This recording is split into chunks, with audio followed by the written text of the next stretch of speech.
కడప జిల్లా బద్వేలు పట్టణంలోని అవోపా ఆధ్వర్యంలో అమ్మవారిశాలలో ఉచిత హోమియో క్యాంప్, పెన్షన్ల పంపిణీ, దసరా వస్త్రాల పంపిణీ, పెన్షన్దారులకు అల్పాహారం పంపిణీ చేశారు. అవోపా ప్రెసిడెంట్ రెడ్డయ్య, తులసి, సుబ్రహ్మణ్యంల ఆధ్వర్యంలో నిర్వహించారు. ఈ కార్యక్రమానికి ముఖ్య అతిథిగా ఆర్యవైశ్య వర్తక సంఘం అధ్యక్షుడు కొండపల్లి చిన్నసుబ్బారావు, మాజీ market yard vice chairman Kanumalaputi Prasad హాజరయ్యారు.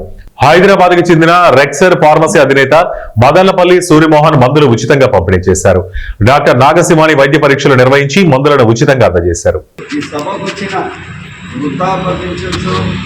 మరియు ఆర్థికంగా వెనుకబడిన వారు మరియు మహిళా సంఘం వారు మరియు ఈ సభను గౌరవగా ఉన్న అధ్యక్షుడు రెడ్డప్ప గారిని, సెక్రటరీ గారిని మరియు జాయింట్ సెక్రటరీ కానీ, దీనికి అమ్మవారిశాల గౌరవ అధ్యక్షుడైన ప్రసాదరావు గారిని, అందరికీ నా ధన్యవాదాలు. నేను చెప్పేది ఒకటే, మన బీదలో ఉంటే వీలైన కాడికి సహాయం చేసేదానికి మన సంస్థలు చాలా పుట్టుకొస్తున్నాయి.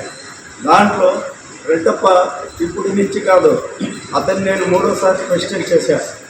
3 సార్లు కూడా మంచి పేరు తెచ్చుకొని అందరికీ వీలైన కాడికి సహాయం చేసే మార్గంలో ఉన్నాడు. కాబట్టి అతడు మంచి వ్యక్తిత్వం, మంచి మాటలు, మంచి కలెక్షన్ కూడా చేసుకునే వ్యక్తి. లేకపోతే ఎవరో హైదరాబాద్ నుంచి మెడిసిన్ తెప్పించాడు. కాబట్టి నేను చెప్పేది ఏంటంటే, మీరు రెడ్డప్ప గారిని కూడా గమనించాలా. అలాగే ఈ ప్రోగ్రాం ఇచ్చిన దాతలందరూ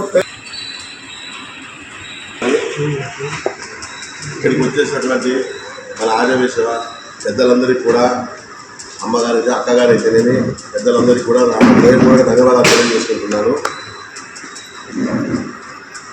నన్ను ఈ దఫా అమ్మవారిశాలకు గౌరవాధ్యక్షుడిగా ఎన్నుకున్నారు. అందరికీ కూడా మీకు అందరికీ కూడా తెలిసి ఉండొచ్చు. ఆ ఎన్నుకునేందుకు గాను కమిటీ వారు ఇక్కడ ప్రెసిడెంట్ గారు ఇప్పుడే వెళ్ళిపోయినారు. ఆ కమిటీ వారికి కూడా నేను హృదయపూర్వక ధన్యవాదాలు తెలియజేసుకుంటున్నాను. నాకు ఈ కార్యక్రమానికి రమ్మని ఇక్కడికి ఆహ్వానించినటువంటి ఈ అవోపా ప్రెసిడెంట్ అయినటువంటి రెడ్డయ్య గారి అయితేనేమి, వాళ్ళ యొక్క కమిటీ మెంబర్స్ అందరికి కూడా, వాళ్ళందరికీ కూడా పేరు పేరున నేను ధన్యవాదాలు తెలియజేసుకుంటున్నాను. అలాగే ఈరోజు మీకు దసరా కానుకగా తులసి వెంకట శివనారాయణ, వాళ్ళ భార్య ధర్మపతి ఇందుమతి, కుమార్తెలు లక్ష్మీ లహరి, సాయి భావన, వారు కూడా మీకు ఏదో చిన్న కానుకగా, దసరా కానుకగా మీకు ఒక వస్త్రాలు ఏదో సమర్పిస్తున్నారు. వారు కూడా ఇక్కడ లేరు. వారికి కూడా నేను ధన్యవాదాలు తెలియజేసుకుంటున్నాను.